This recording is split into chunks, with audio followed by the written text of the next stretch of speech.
Hi everyone, my name is Joseph. So right off the bat, unfortunately, I had some technical issues. So this is actually my second time making this video. I finished it the first time and I uploaded it and everything. And unfortunately, well, not unfortunately, thankfully, I went to go check and change my thumbnail. I usually try to put one with my cat in it, and that's when I saw that it had difficulty uploading the video. Long story short, my second take is this now. So if I seem like I'm going a bit quickly, and just because it's not on purpose, I'm feeling like I'm repeating myself. That's why. So, yeah. Anywho, so welcome to Digimon Liberator Chapter 0. So, if one recalls in the last video that I made about Digimon Liberator, I discussed how since it was Chapter 0, I was going to wait until Chapter 1 came out, and I'll go ahead and make one video discussing both of them at the same time. Well, I'm going to go ahead and put that aside and make two videos instead. For two reasons. The first reason being, the superficial reason, is because this release for Liberator is not going to be weekly in the same way that Seekers was. Well, for the most part, Seekers was weekly. It started off daily, then transformed into weekly, and then between the chapters, there'll sometimes be a couple weeks break, but not too drastic. For the most part, it was always weekly. For Liberator, that release schedule is going to be a bit different. It's going to be every 2 weeks, so bi-weekly. So because of that, that's one factor as to why I'm going to go ahead and split up Chapter 1 and 0. There's also going to be the Liberator is going to be known as the web comic. There's also going to be a web novel, and I'm not sure if that's going to be the sequel to Dreamers, but wouldn't it be the opposite? Because I feel like Dreamers is more a comic than a novel, but we'll see. We don't have much information about the web novel, but currently what the fans do know is that the release for Liberators, I stated, will be 2 weeks, every 2 weeks, while as for the novel, that will be every 3 weeks. Obviously, once that begins, I'll more than likely be covering that as well. So again, that's one factor. I'll do a video for Chapter 1 this following weekend. The second reason as to why I'm separating the chapters is because, and this is also just an FYI for anyone who has read Chapter 0 already, go back and reread it. With the official release being this past Thursday, excuse the movement of the camera, that was my cat. With the official release of the Chapter 1 this past Thursday, Bandai Namco actually updated Chapter 0 as well. So I was actually unaware about that when I first read Chapter 1. And if you heard the sound, that was my cat again. She's knocking things over. She's a little terrorizer, but I love her. Anywho, I read Chapter 1 without rereading Chapter 0 because I did read Chapter 0 already a couple weeks back when it first released, actually. So I'm not going to lie. I was a little bit confused because Chapter 1 starts, well, right into the story. And I was thinking to myself, well, who are these characters and how did they end up in the digital world? Well, obviously it's through this the little metaverse devices that they're utilizing.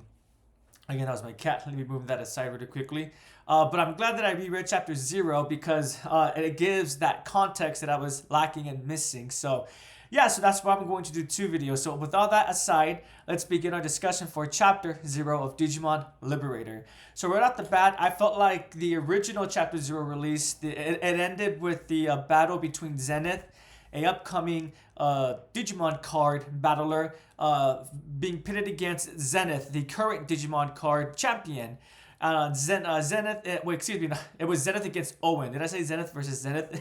Excuse me, everyone. Again, it's my second time doing this video. Anywho, so it was Zenith, the upcoming new, Zenith, the new upcoming challenger, versus Owen, the current Digimon card champion. Zenith ends up winning, and Chapter 0 originally ended with the interview between Zenith and the interviewer.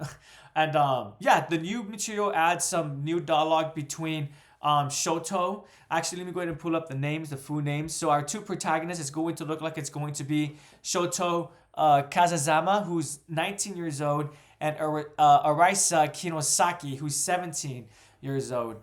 We get introduced to these two characters, and I really enjoyed how they were introduced. As it gets revealed, it's not very long, this interaction that we have, but it's long enough that it gives the audience enough characterization that one could start formulating opinions. At least that's my perspective. Let me explain what I mean by that. So, as it turns out, this new stage of Digimon card battling it's now going to be taken to the metaverse element, which is known as Lacuna, Lacuna. One has to utilize a device known as TALE, that's an acronym, TALE, which stands for Translation Another Life Engine.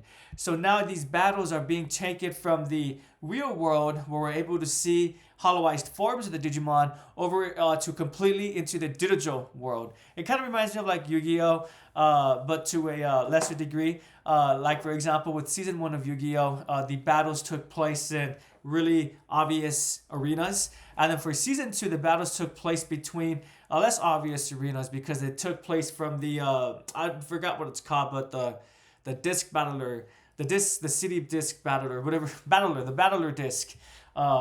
That would send out mini units to the corners of the field and help project the digital monsters, help project the card monsters. I forgot the name, the proper term for Yu-Gi-Oh. It's been a while since I've seen it. Anyway, but it reminds me very reminiscent of that. Again, for the Digimon Liberator, it's looking like they're going from the arena setting over to completely being digital within the world of Lacuna. And it's pretty funny because Arisa is only interested in this because she apparently really much enjoys Zenith. Not Zenith, Owen. Owen. She very much appreciates Owen as a card battler. And as a fan, since he uses it, that's why she's using it too. And the only reason why Shoto is not using it is because Zenith has yet to have started utilizing it. But once it gets revealed by Arisa that Zenith is starting to use it too, Shoto's reaction is really comical. I really much did enjoy it. It's about 3 to 4 panels where it's showing his face is just, shocked. And now, of course, he's very much intrigued and interested in checking out Lacuna and TALE, TALE. I thought that was very funny, and I think the characterization again so far is being done in such a way where the audience is starting to like these characters. What's also being pretty cool is that it's looking like our protagonists aren't experts. Like for example, the closest example that I could think of would be Tamers, where Takado, although he was aware about Digimon, he was obviously, excuse me for my cat, I had some water bottles and things like that over here. Not water bottles, but just we have water bottles, so excuse me. The water bottles I get from work, because I know it's not popular to utilize plastic, but I shouldn't feel the need to defend myself. Sorry. And because of that, I lost my train of thought. Within Tamers, we have Rika. We have Takado. He's aware about Digimon, but obviously he's not going to know how to properly raise a Digimon. But we also do have Henry and Rika, who Henry knows a lot more, and Rika obviously knows a lot more than Henry. So we have a hierarchy.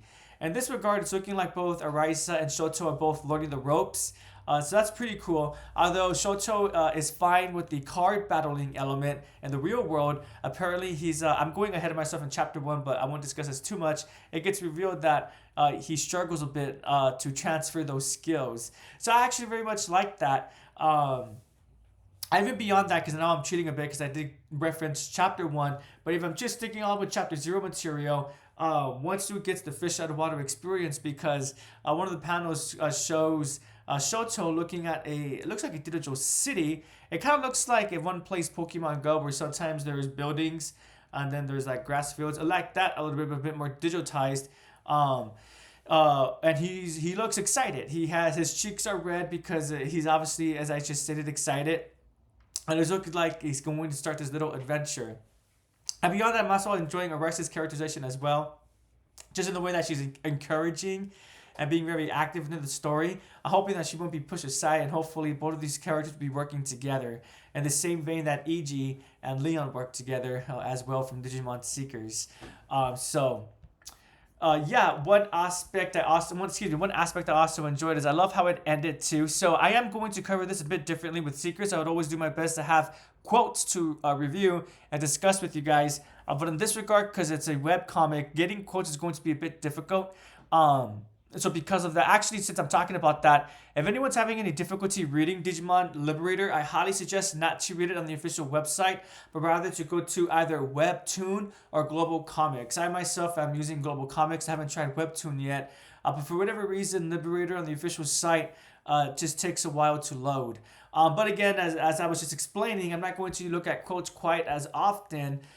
More than likely just one quote, because it's going to be a bit of a hassle to be able to look at multiple quotes when they're going to be in speech boxes. But I want to read this since it is chapter 0, and I'm not going to lie, when I read this the first time, I did start getting the chills. I became quite excited to continue the story, even though I did read chapter 1 already. I'm pretty much looking forward to rereading chapter 1, having all this context under my belt now. But so here's the quote, and this is how I, Shoto Kazuma, after being talked to participating by Arisa Kinosaki, there's a couple pictures or pages, and entered the world of Digimon Liberator, the next generation metaverse game. And now, thanks to that one phone call, this game has put us on a once in a lifetime path to a brand new story.